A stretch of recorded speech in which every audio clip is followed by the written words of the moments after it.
sahabat Sapa dimanapun kalian berada, buat yang di rumah, buat yang lagi di perjalanan, kalian sedang menyimak channel podcastnya Sapa Institute. Nah, pada sore hari ini saya kedatangan seorang sahabat dari tempat yang lumayan jauh.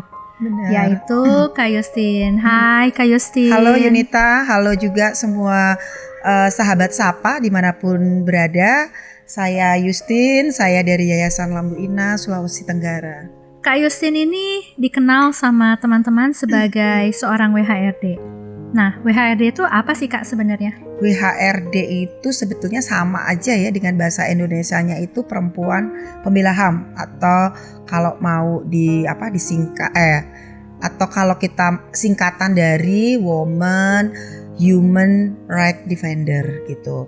Kalau kita mau jelasin sebetulnya WHRD itu adalah semua perempuan ataupun juga semua orang yang mendefinisikan sebagai perempuan yang bekerja untuk pembelaan pada hak asasi manusia. Oke, jadi WHRD itu Women Human Rights Defender. Ruang lingkup kerjanya tuh apa aja Kak?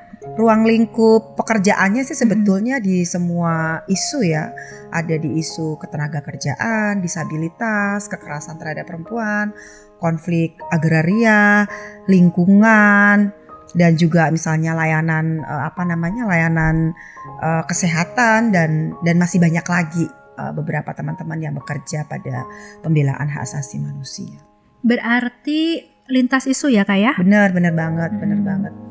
Lalu sejauh yang Kakak tahu, bagaimana sih situasi kesejahteraan WHRD di Indonesia itu? Ya, kondisi kesejahteraannya teman-teman WHRD sendiri ya sampai dengan saat ini memang masih banyak yang memprihatinkan karena mereka kadang bekerja itu tidak memiliki skema gaji yang tetap, bahkan gajinya itu di bawah UMR, tidak memiliki perlindungan sosial, misalnya memiliki jaminan kesehatan, kemudian jaminan tentang keselamatan kerja, rumah, ataupun juga hari tua, atau bahkan terkadang juga nggak punya tuh jaminan tentang keselamatan kerja gitu. Aduh, iya. Lalu selama ini tantangan dan resiko apa sih yang Kakak hadapi?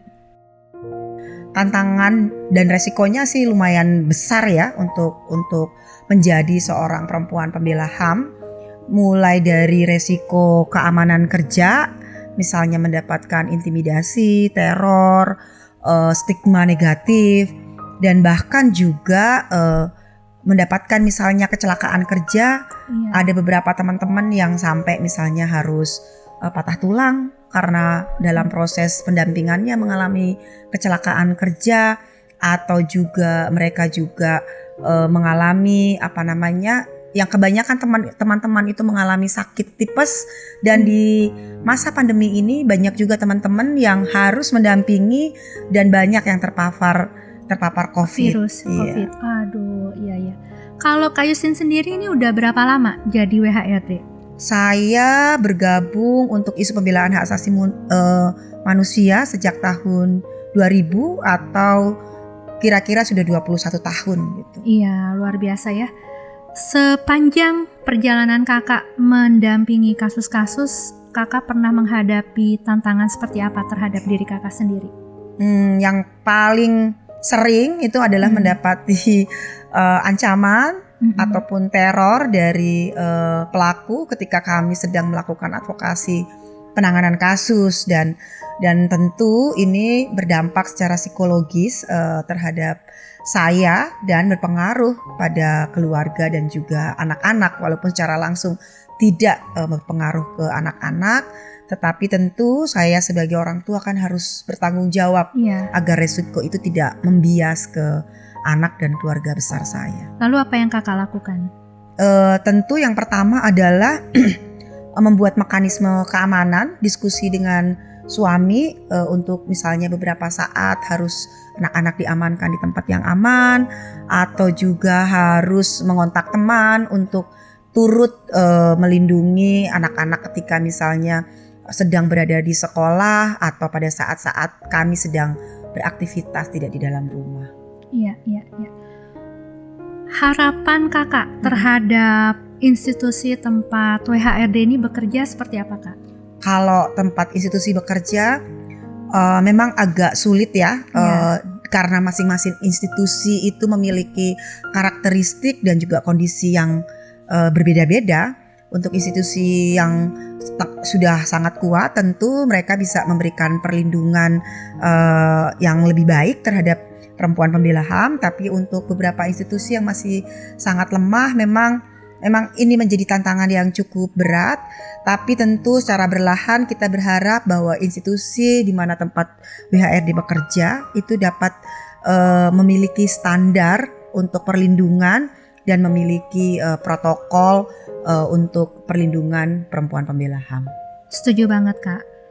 Lah, lalu untuk negara, apa harapan Kak Yustin? Ya, untuk negara, karena negara ini adalah pemegang mandat kekuasaan tertinggi rakyat, dan kami juga bekerja sebetulnya membantu negara dalam upaya penghormatan dan juga pemenuhan hak asasi manusia, maka sebetulnya selayaknya negara juga memberikan pengakuan, penghormatan dan juga perlindungan terhadap perempuan pembela HAM gitu.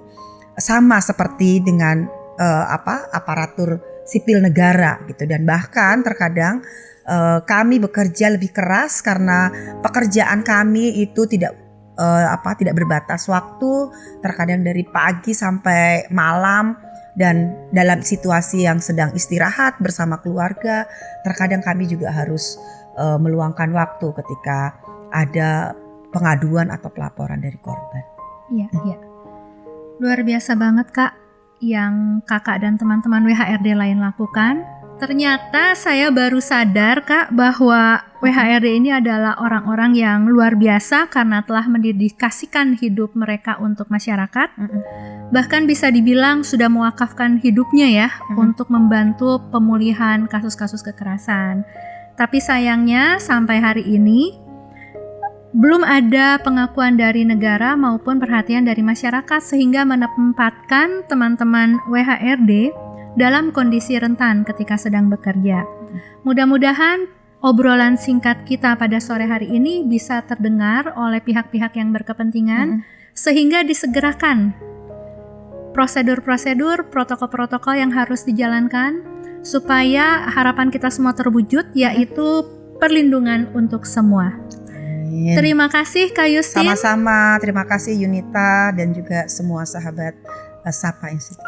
Ya, kami doakan mudah-mudahan kawan-kawan yang sedang beraktivitas tetap sehat dan semangat selalu. Amin. Sampai jumpa di Sampai episode jumpa. podcast Sapa Institute berikutnya.